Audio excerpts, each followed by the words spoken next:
అందరికీ praise the lord. Welcome to my channel. Welcome to another video. So ఇవాల్టి మన video ఏంటంటే, మనం చాలా రోజులుగా సంగీతం గురించి మాట్లాడుకుంటూ వస్తున్నాం. మనం ఒక పాటని, ఏదైనా ఒక పాటని, ఒక గాస్పల్ సాంగే కానీ లేదా మనం ఎలా పాడాలి, దాన్ని ఎలా మనం నేర్చుకోవాలి, సులువుగా ఈజీగా మనం నేర్చుకొని ఈజీగా మనం ఎలా పాడాలి, ఈ రోజైతే మనం ఈ వీడియోలో తెలుసుకుందాం. ఏంటంటే జనరల్గా మనం ఒక ప్రోగ్రామ్స్లో చూడడం కానీ లేదా యూట్యూబ్లో మనం ఒక మంచి పాటను చూడడం కానీ చూస్తున్నప్పుడు మనకు ఒక పాట, మన భక్తికి సంబంధించిన పాట, ఒక పాట బాగా నచ్చుతుంది. సో ఏదైతే ఆ పాట ఉందో, మనకు నచ్చిన పాట అయితే ఉందో, ఒరిజినల్గా ఆ పాట పాడిన వ్యక్తి ఆయన ఒక శృతిలో పాడతారు.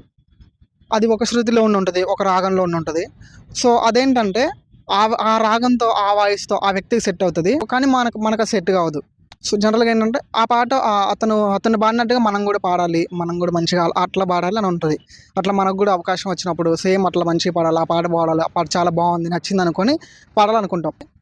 సో దాన్ని మరి మనం ఎలా నేర్చుకోవాలి? ఎలా ఈజీగా నేర్చుకోవాలి? ఎలా మంచిగా రాగాలతో సేమ్ ఒరిజినల్ సాంగ్ ఎలా ఉందో అలా మనం ఎలా పాడాలి? ఎలా ప్రాక్టీస్ చేస్తే మనం ఆ పాట నేర్చుకోవచ్చనే విషయాలు మనం తెలుసుకుందాం ఈ వీడియోలో.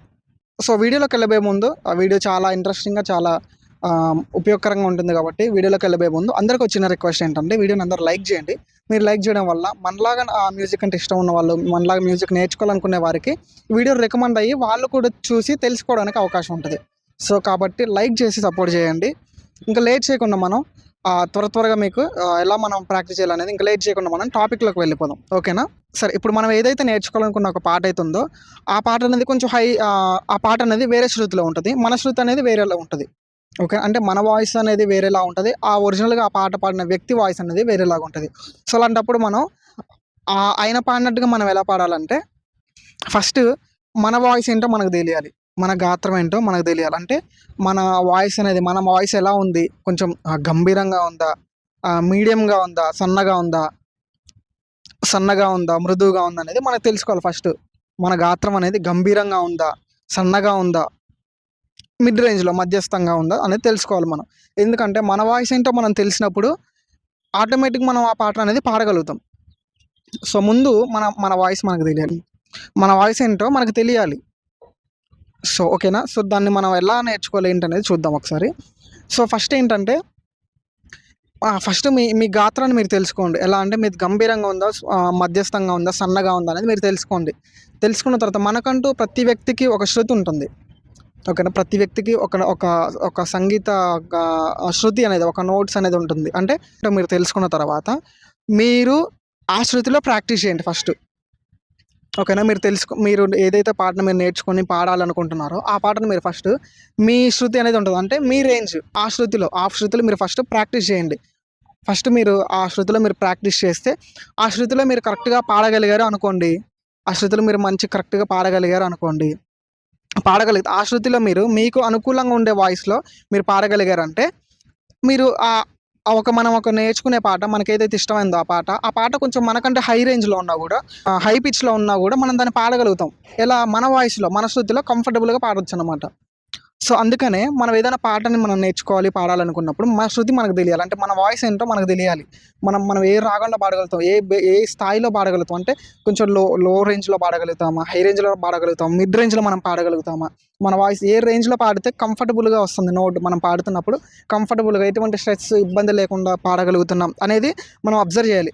అప్పుడు మీరు ఒక పలానా చోట, అంటే పలానా మిడ్ రేంజ్‌లో మీరు మంచిగా పాడగలుగుతున్నారు. మీకు వస్తుంది, వాయిస్ వస్తుంది. మీకు వాయిస్ పాడుతున్నప్పుడు మంచిగా వస్తుంది, స్పష్టంగా వినపడుతుంది. లోపల ఎటువంటి ఒత్తిడి లేదు అనుకున్నప్పుడు, అది మీ వాయిస్ అని మీరు గుర్తించాలి. గుర్తించి ఆ వాయిస్ ఓకే. ఆ వాయిస్‌లో, ఆ శృతిలో మీరు పాడాలి. ఓకే. ఒకవేళ మీరు గంభీరంగా ఉందనుకోండి మీ వాయిసు, వాయిస్ గంభీరంగా ఉన్నప్పుడు ఆ శృతిలో పాడాలి. మీరు ఆ గంభీరంగా ఉన్నప్పుడు కొంచెం తక్కువ శృతిలో పాడడానికి అవకాశం ఉంటది. సో కాబట్టి మీరు ఈ విధంగా మీ వాయిస్ అనేది ఫస్ట్ తెలుసుకోండి. మీ వాయిస్ ఎలా ఉంది? సన్నగా ఉందా? మధ్యస్థంగా ఉందా? గంభీరంగా ఉందా? అంటే బేస్‌తో ఉందా? తెలుసుకోండి ఫస్ట్. తెలుసుకున్న తర్వాత తర్వాత ఏ రేంజ్‌లో పాడగలుగుతారు మీరు పాటని? హై రేంజ్‌లో పాడగలుగుతారా? మిడ్ రేంజ్‌లో పాడగలుగుతారా? రాగం ఒకటే. ఏ పాటకైనా దానిలో రాగాలు ఎలా ఉన్నాయో అలాగే పాడొచ్చు. కాకపోతే అదే రాగాల్ని అదే ట్యూనింగ్స్‌లో మీరు పాడొచ్చు. కాకపోతే మీకు కంఫర్టబుల్‌గా ఉన్న వాయిస్ అనేది ఉంటది. ఆ వాయిస్‌తో మీరు పాడితే చక్కగా సునాయాసంగా, ఈజీగా ఏ స్టేజ్ పెర్ఫార్మన్స్‌లోనైనా ఎక్కడైనా మీరు మంచిగా నేర్చుకొని పాడగలుగుతారు. ఓకేనా? సో సో మీకు వీడియో అయితే అర్థమైందా? మీకు నేను చెప్పిన విషయాలైతే అర్థమైంది అనుకుంటున్నా. సో, సో ఈ విధంగా ఈ విధంగా మనం పాటను అనేది నేర్చుకొని పాడొచ్చు. అలాగే మరి మనం ఎప్పుడు ఎలా ప్రాక్టీస్ చేయాలంటే, మనం ఏదైతే ఒక పాటను పాడాలనుకుంటున్నామో నేను చాలా సార్లు చాలా వీడియోస్‌లలో చెప్తా ఉంటా. మనం ఏదైతే ఒక పాటను పాడాలనుకుంటామో, ఆ పాటను మనం ఎక్కువగా వినాలి బాగా. వినడం ద్వారా మనకది మన లోపల ఉండిపోతది. ఎక్కువగా దాన్ని మాటిమాటికి వినడం వల్ల, ఆ పాట అనేది మనకు త్వరగా రావడానికి అవకాశం ఉంటది. సో, ఈ విధంగా మీరు ప్రాక్టీస్ చేసి మంచి సంగీతంలో రాణించగలగాలని కోరుకుంటూ, ఇటువంటి మరిన్ని వీడియోస్ ఇంకా మన ఛానల్ చాలా ఉన్నాయి. ఒకసారి మీకేదైనా కావాలంటే ఒకసారి చెక్ చేయండి. సో, వీడియోని లైక్ చేయడం మర్చిపోకండి. ఇటువంటి మంచి వీడియోతో మళ్ళీ కలుసుకుందాం. అంతవరకు అందరికీ ప్రైజ్ లార్డ్. అందరికీ నమస్తే.